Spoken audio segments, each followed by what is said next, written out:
பிறந்ததிலிருந்து சந்தோஷமாக இருக்கவும், பரிமாறிக்கொள்ளவும் ஐம்புலன்கள் வாயிலாக மனம் தன் செயல்களை அனுபவமாக்கி, புதியதாய் ஏதோ ஒன்றை தேடிக்கொண்டே இருக்கிறது. உறவுகளில் சகோதர சகோதரிகளை முதலில் தேடுகிறது. பிறகு சொந்தம், பந்தம். அதன்பின் தன் வயதோடு பயணிக்கும் நண்பர்கள். இளமையில் காதலி. இளமையின் முடிவில் மனைவி.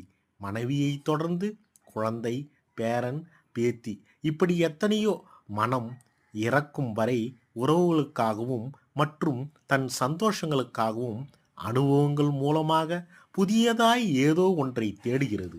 ஆனால் மரணிக்கும் தருவாயில் பழைய உறவுகளை பார்க்க நினைக்கிறது. சில அனுபவ நினைவுகளை அசை போடுகிறது. ஆக ஐம்புலன்களை துணை கொண்டு மனம் நினைவுகளுக்கு அனுபவ வாயிலாக உயிர் இருக்கும் வரை தீனி போட்டுக்கொண்டே இருக்கிறது. இந்த நினைவுகள் மறக்கும் போது மரணமும் நெருங்குகிறது. முடிவில் இவர்களின் செயல்கள் மட்டுமே உருமாறி நிற்கிறது. இதில் நினைவுகளும் அனுபவங்களும் காணல் நீராய் தெரிகிறது.